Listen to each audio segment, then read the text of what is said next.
evening. You're watching News Tonight, your daily roundup of all that has happened across India and the world. I'm Ishan Russell, and tonight our focus will be on a historic piece of legislation that has happened in Parliament. What is that and what are the ramifications of that? We'll be talking about that with a special guest as well, but that a little later. First, the headlines we're tracking right now. Constitution Amendment Bill for Goods and Services Tax (GST) tabled in the lower house amid loud protests and walkout by opposition parties. Finance Minister insists it's a win-win for all sides. Our focus story: Rajya Sabha passes transgender bill, giving the community a slew of social rights. It's the first private member bill to be passed in 46 years. Delhi Chief Minister Arvind Kejriwal apologizes for continuing his rally after farmer Gajendra Singh's death on Wednesday. The BJP says it's little more than an admission of being guilty. And devastation rages on in Yemen again as Saudi Arabia resumes airstrikes on Houthi positions. Stalemate persists on moves for talks, with Houthi saying they will lay down arms only when the attacks stop.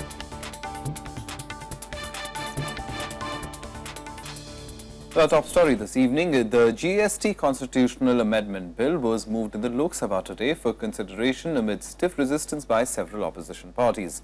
Congress, led by Sonia Gandhi, along with members of Parliament of the TMC, Left and NCP, staged a walkout after their plea for referring the bill to the Standing Committee was not accepted. However, Finance Minister Arun Jaitley assured the House that the GST bill is a win-win measure and states have nothing to fear. Finance Minister Arun Jaitley tabled the GST Constitutional Amendment Bill in the Lok Sabha on Friday, which is normally kept aside for private members' bills. After hour-long wrangling over procedures between the ruling and opposition benches, the bill was taken up when Speaker Sumitra Mahajan ruled that it is an important legislation on which the Finance Minister can make introductory comments and a discussion can be taken up at a later date. बहुत से changes हैं। जब बहुत से changes होते हैं तो naturally इसको डीप डिस्कशन, अगर आप 15 दिन का टाइम दीजिए, 1 महीने का टाइम दीजिए, उसमें टाइम बॉन्ड करके इसको आप खत्म. Seeking to assuage fears of states that they will lose out on revenue once GST is implemented, Jaitley said the centre and states will have concurrent power to levy tax on goods and services. GST is going to lead to a win-win situation as far as the centre and the states is concerned. It's going to up India's GDP, it is going to up India's revenues, and therefore I commend the GST Constitution Amendment to the Honourable House for its approval. And in the matter of revenue and taxation, probably this is the most important amendment that has been ever taken up in the Constitution itself. But the bill faced stiff opposition from several parties. The Congress-led opposition wants the bill to be sent to a parliamentary committee for scrutiny of changes before the House debates and votes on it. Congress led a walkout of opposition parties when the bill was tabled. Despite offering support to the bill, Trinamool Congress also walked out along with other parties. The whole bill today, after presenting December, and today not referring to the standing committee, is not going to deliver the goods. It's not in the interest of, if they are really sincere in presenting the bill and getting it passed and also operating it or implementing it, I think there should not be any objection to refer it to the standing committee. There was no discussion in the Business Advisory Committee. Same time, this is a new bill. So we want to get the time to study and also give the amendments. So at the same time, the demands are going on. The discussion on the demands are going on. After that, the government can take. Otherwise, it can be sent to the standing committee. There are difference of opinion, given that some states are having objection on that. Therefore, as a new bill, please refer to the standing committee. What I am insisting. The GST is key to the reforms agenda of the Modi government, which wants to push it through Parliament soon so that it can prep for a rollout by April next year. The government wanted a discussion on Friday and Monday and a vote on the bill the same day. With inputs from Shyam Sundar, Bureau Report, Rajya Sabha Television. Our focus story for today is rather important because it's a historic day for the transgender community. The Rajya Sabha today passed a private member's bill seeking to protect the rights of transgenders. It's the first private member's bill to be passed in 46 years. The bill offers a series of absent basic human rights to a long neglected community. Today, so many transgender community people across the country have come to the gallery. They are waiting outside. They have not been, they are expecting that something remarkable is going to happen in Rajya Sabha today, which will be a path-breaking to the centuries-long discrimination they have been suffering. And history was indeed made in the upper house on Friday when the Rights of Transgender Persons Bill 2014 was passed unanimously. This bill, aiming at formulation and implementation of a comprehensive national policy for the upliftment of transgenders, was introduced by Tiruchi Siva in the Rajya Sabha in March. Continuing the discussion, Siva once again asked the House to take notice of the plight of this community. Rather, I would request, with folded hands, all the members in this House, cutting across political parties, to support my cause. It is not my cause. It is the cause of a section of the people in our country who have been discriminated, who have been neglected, who have faced only abuse and violence for no fault of them. There are 58 clauses and 10 chapters in the bill depicting different aspects of transgenders' life from childhood to old age so that they are supported and integrated in the society. Social Justice and Empowerment Minister Thawarchand Gehlot expressed solidarity with the issue but also pointed out some technical faults in this bill. भावनात्मक तो मैं भी सहमत हूँ। मैंने जब जवाब दिया था तो उन सब बिंदुओं का उल्लेख करते हुए भावनात्मक सहमति दी थी, परंतु कुछ कठिनाइयाँ है। भारत के संविधान में जो प्रावधान है उसका बहुत सारा लाभ तो आज मिल रहा है, परंतु इन्होंने जो विधेयक पेश किया है उसमें कुछ अव्यावहारिकता है। मैं निवेदन करना चाहूँगा तिरुचि शिवाजी से कि वो इस विधेयक को वापस ले लें। Tiruchi Siva refused to withdraw his bill. He also received support from other opposition parties. I respect the minister. I have heard him fully, but I think there is no other way for me than to move the bill to No, be passed. government is assuring that they will bring a bill. Sir, but we are not convinced, sir. I am concerned about the lakhs of transgender people in the country who are suffering without anything. This is the opportunity. Windows open only once in a while. ये मौका आप ले लीजिए, हम सब आपके साथ हैं. आप ही का फायदा होगा, करिएगा, इंसानियत के नाम पे करिएगा. At this juncture, Leader of the House Arun Jaitley intervened and urged the House to come to a consensus on this issue. My appeal to all sections would be that we come to a conclusion, and that should be a general consensus of the House rather than being divided on an issue, because this is not an issue on which the House should at all be divided.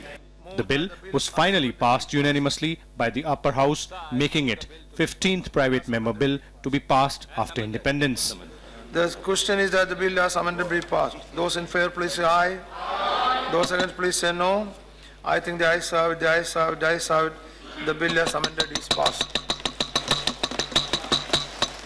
Vishal Dahiya, Rajya Sabha TV, Delhi. Indeed, a historic day for the country, and to help us understand the issue better, we are joined by Ernest Narwana, National Program Officer of UNDP. Thanks very much for coming in, Ernest. It's very simply, I mean, we're calling it a historic day. How do you make this, and what is this what the community wanted at this juncture? If you want me to put things into perspective, you know, last year, you know about the Supreme Court judgment, and we were all part as petitioners in the Supreme Court judgment. When does one go to court as the last resort? And in spite of a historic Supreme Court judgment, which is unprecedented in the region, in the Asia Pacific region, where the court gives you the right to choose your own gender identity, 1 year down the line, states and the central government are still struggling to implement the judgment. Now, the judgment came with a 6-month timeline to implement. Unfortunately, for us, most of the states are still lagging, given only 5 states have been able to talk about a transgender welfare board, bring out some schemes. Leaving that aside, I think it's an excellent initiative by Honorable MP Tiruchi Siva, who also managed to consult communities. So it's not that he's done something on an issue which is totally uncalled for. He looked at the issue. He comes from a state which has been pioneering efforts in the country on talking about transgender rights, not from now, from the last decade. Right. And I think all of this information together has prompted him to put this bill together, and the good part is he took us along. In fact, just yesterday, it's interesting to note, as part of UNDP under one of our regional projects called DIVA, we had a large-scale meeting. We brought around 100 community members to meet 6 Rajya Sabha MPs headed by, 8 Rajya Sabha MPs headed by Honorable Tiruchi Shiva. And the message we gave them was clear. We know that there has been a Supreme Court judgment. We know an experts panel has been constituted by MOSJE which has certain recommendation, but things are not moving forward. And we actually urged him and all the other MPs to hold the fort and to actually press on the vote, because only then we would know the validity of passing such a bill. Because if you leave it to the government, probably with it seeking is more clarifications from the Supreme Court, by the time the Supreme Court reaffirms what the rights are, it's going to take further time. So I think Tiruchi Shiva's bill is both timely and historic, because as you said, it's one of the first member bills in 46 years which has been passed, and the first member bill to actually talk about transgender issues in the country. So I think it's historic, and I think one of the biggest achievements, if this bill comes about also in the Lok Sabha, is the establishment of a transgender commission. Now, what we had done earlier as part of UNDP's work was we did interact with communities and did public hearing. The main recommendation was to have a transgender commission, because having welfare boards, they are not statutory bodies. They are just institutions for doling out social protection and schemes. So I think the biggest achievement, if we do have a national and state level state commission, is it will have teeth to prosecute or investigate, or at least do investigations with the community. So I think these are some of the most salient features of the bill. And also, I mean, it's a huge win in the Rajya Sabha, but the test is to take it to floor in the Lok Sabha, whether the government adopts it or some other member bill takes it up as a private member bill within Lok Sabha and gets it passed. So I think the challenge is now for us to keep the momentum along with the MPs in the Rajya Sabha to keep mounting pressure on the government in the Lok Sabha to take this forward as a crucial issue. All right, so you've already outlined your next steps, but in terms of just this bill, just the fact that Parliament is now paying attention, there is legislation happening for the community, is that enough, or does more need to be done? Where does, in terms of getting the community out of the shadows into the mainstream, complete integration, how far are we away from that?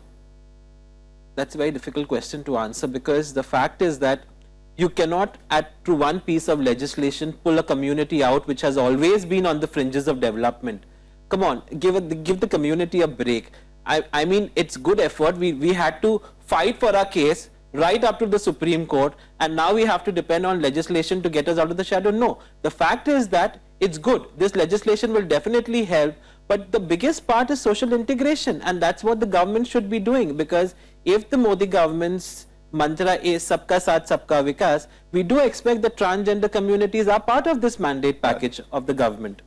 And not only the legislation, actually how the legislation folds out in terms of when you're talking about transgenders, you're not only talking about hijras, you're talking about male to female transgenders, which are a highly vulnerable population, because unlike the hijras, they are still hidden because of social stigma and the violence that they face in the communities. So this is definitely going to help bring out the issues in the forefront, and with the legislation in place, the government will at least be further mandated. They are anyways mandated by the Supreme Court judgment, but bringing a legislation will further enable them to take prompt decisions and not sit over recommendations from the last 1 year. All right, so we'll have to wait and watch what happens now in Lok Sabha, when whether some private member takes it up, or whether the government itself, as committed by Thawar Chand Gehlot, the minister there, does he take it up? We'll wait and watch for that. But Ernest Narona, thank you very much for coming in and helping us understand this issue a little better. Well, moving on now, Minister of State for Parliamentary Affairs, Mukhtar Abbas Naqvi, expressed gratitude to the Chairman and Secretary General of the Rajya Sabha for the significant renovation work undertaken in the upper house. While the historic structure has been kept intact, the changes have further amplified the grandeur of the Rajya Sabha. Yeah, take a look. Appreciating the restoration work in the Rajya Sabha, Minister of State for Parliamentary Affairs Mukhtar Abbas Naqvi thanked the Chairman, the Deputy Chairman, the Secretary General of Rajya Sabha and the entire Secretariat.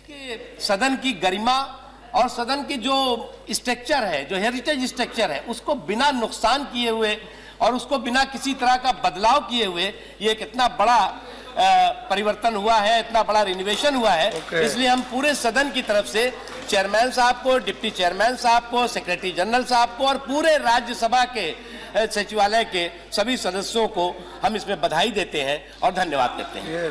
Naqvi also asserted that with the proactive steps taken by the Secretariat, the Rajya Sabha adorned new red carpets.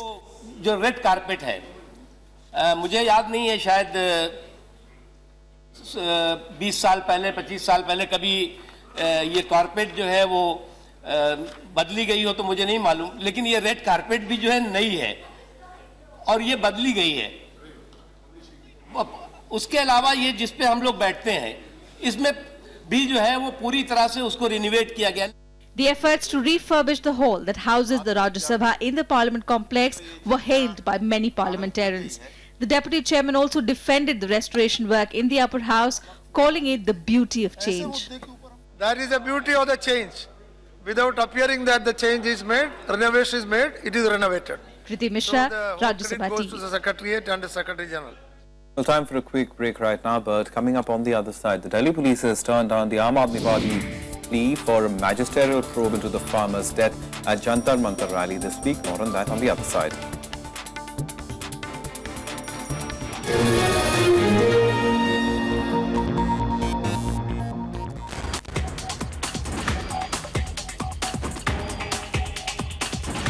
चीन से पाकिस्तान को 40 अरब dollar की मदद, दोनों में 51 समझौते। क्या बदलेगी पाकिस्तान की तस्वीर? देखिए विशेष सिर्फ राज्यसभा टीवी पर।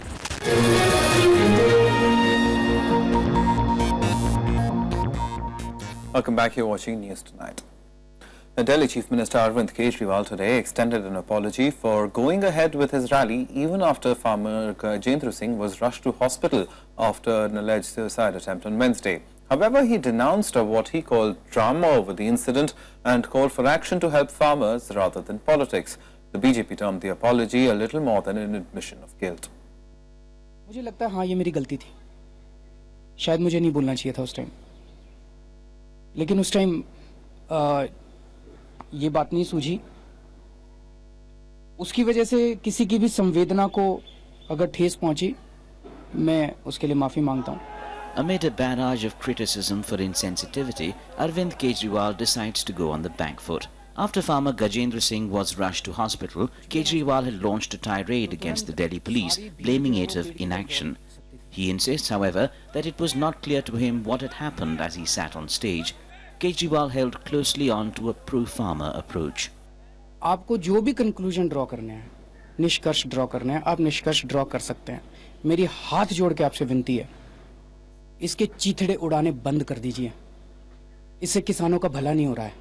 As the farmer's family asks Kejriwal to focus now on ensuring a proper probe, the BJP refuses to back down just yet. Party leaders say the apology only brings out an eagerness to hold on to the pro-farmer label and in fact exposes guilt. जिस तरह का उनका व्यवहार है या उनकी party के लोगों का व्यवहार है, वो व्यवहार जो है वो आपराधिक अराजकता की तरफ जा रहा है। वो राजनीति बदलने के लिए निकले, राजनीति को जो है नई दिशा देने की बात कर रहे थे। अब उनके राजनीति की नई दिशा देने का अगर तरीका यही है तो निश्चित तौर से वो राजनीति के मैदान में जो सारे लोगों को उन्होंने बुरा भला कहा, आरोप प्रत्यारोप लगाए, और अब तो जिस तरह से जिस आपराधिक मानसिकता के साथ राजनीति होती दिखाई पड़ रही है, वो अपने आप में बहुत दुर्भाग्यपूर्ण है। Chief Minister's apology is not enough. Instead of cooperating with the probe, criminal investigation launched by Delhi police, they are leveling charges against the Home Minister of the country, Rajnath Singh. What happened in their rally, that apology is not enough. You can't make farmer a spectacle. Former Delhi Chief Minister Sheila Dikshit took a potshot at Kejriwal too, saying it's time he handled his job with greater responsibility and sensitivity as a Chief Minister rather than an opposition leader. My personal feeling is that as a Chief Minister, his statements should be much more responsible and much more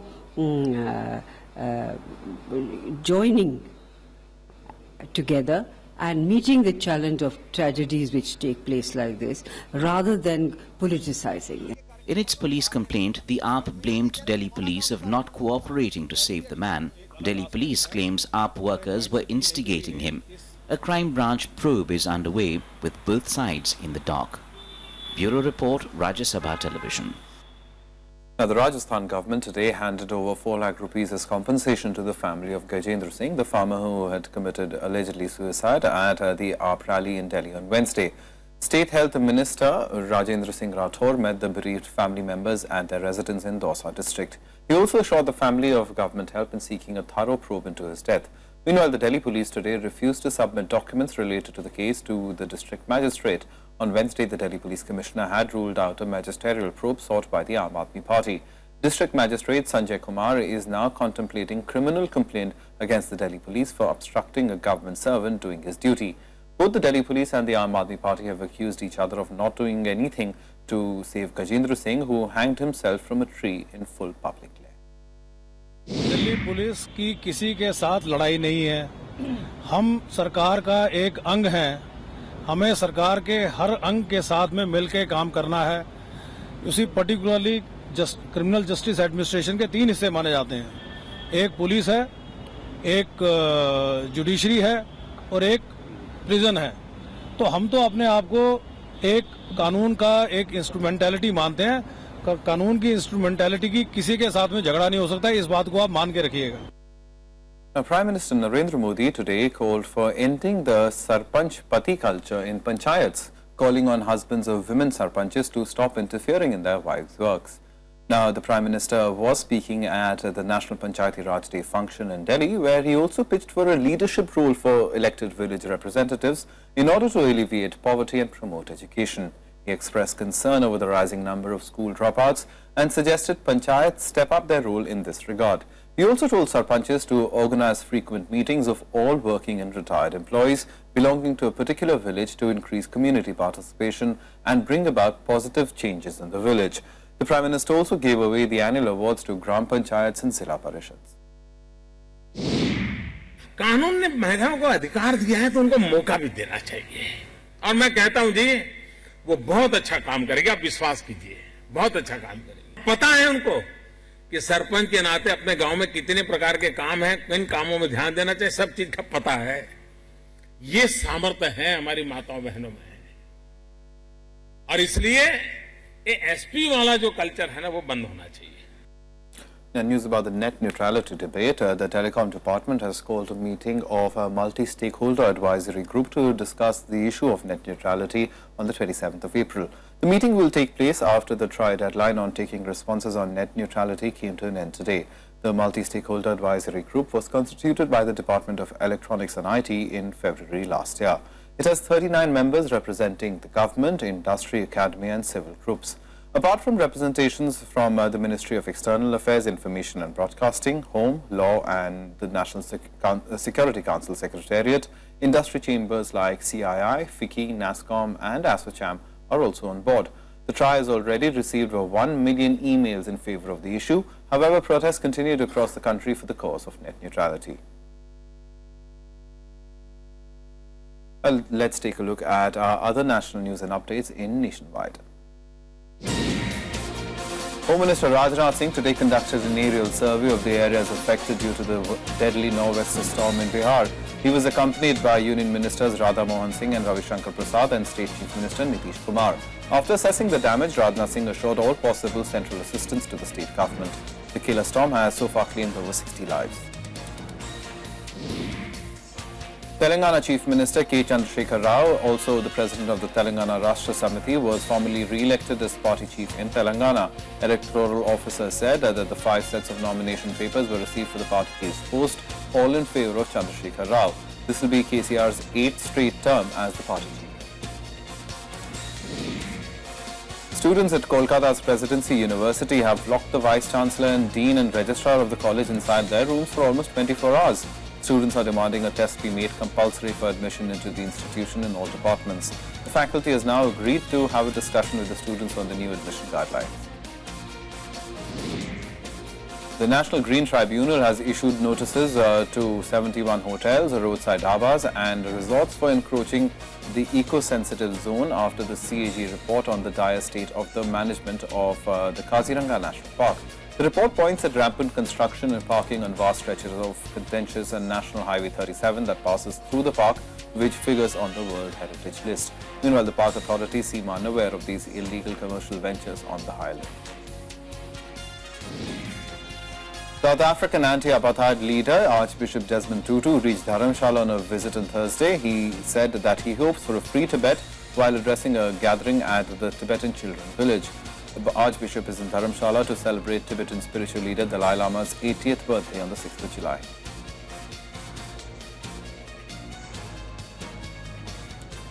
Well, some international news now, and violence and airstrikes have now started again in Yemen, despite Saudi Arabia's announcement on Tuesday that it was ending its initial air campaign.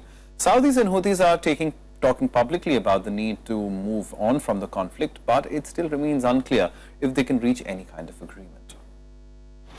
The deafening sounds of bombing across Yemen's cities, signaling that the war is nowhere near its end. Despite Saudi Arabia announcing on Tuesday that it was ending its initial air campaign, airstrikes targeted Houthi-held positions in Ib, Lahij, Marib, Taiz, among others. Fighting between Houthi rebels and forces loyal to President Hadi also intensified in the flashpoint city of Aden.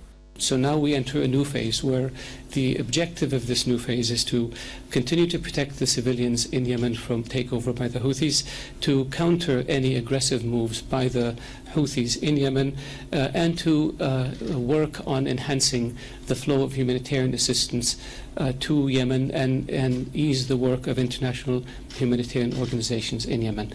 The intense fighting prevented peace talks from starting. Houthis say they will participate only after the airstrikes stop completely, while the government says Houthis must lay down arms first.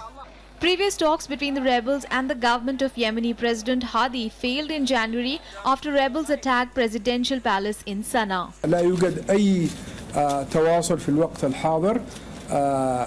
ما يقوم به الميليشيات الحوثية وميليشيات علي عبد الله صالح هو جريمة في حق الشعب اليمني كله. لا يوجد هناك أي تواصل حتى يلقوا بالسلاح ويستسلموا. The 4 weeks of military campaign has already caused hundreds of civilian casualties in Yemen. Much of the country's creaking infrastructure, including its health services, has collapsed. A humanitarian crisis continues to unfold as the Houthis' demands for a major say in any government of national unity seem unlikely to be met by their Saudi-backed opponents. Bureau Report, Rajya Sabha TV. Well, time now for all the sports action in Sports Beat. Saina Nehwal lost her women's singles quarter-final to Chinese Taipei's Zhu Yingtai at the Badminton Asia Championships today. The world number one was defeated in 3 games in 55 minutes. This is Zhu's third successive victory over Saina. Meanwhile, 8th seed PV Sindhu also lost to top seed Li Shurai in the other quarter-final. India's Gurpreet Singh Sandhu became the first Indian footballer to play a competitive match for the senior side of a first division European team. Gurpreet Singh turned out for Stabæk FC in the Norwegian Cup game at Sandefjord against Runar. Gurpreet was previously the custodian for East Bengal in India's I-League. He joined the Norwegian club in August last year. Bayern Munich manager Pep Guardiola will return to face his former club Barcelona after the two teams were drawn against each other in the Champions League semi-final today. Real Madrid will face Juventus in the other semi-final. The first legs will be played on the 5th and 6th of May. The return legs will be played on the 12th and 13th of May. The final will take place at Berlin's Olympiastadion on 6th of June. The draw left open the possibility of the first ever Barcelona versus Real Madrid final. World number 5, Rafael Nadal's bid to get back to top form before the French Open suffered a setback. He crashed to a 6-4, 7-6 defeat to Italian Fabio Fognini in the third round of the Barcelona Open. Second seed Nadal produced an erratic performance on the clay in the Catalan capital, and the big-hitting Fognini punished the Spaniard's errors to scupper Nadal's bid for a 9th Barcelona title. Well, that's news tonight. Good night. News.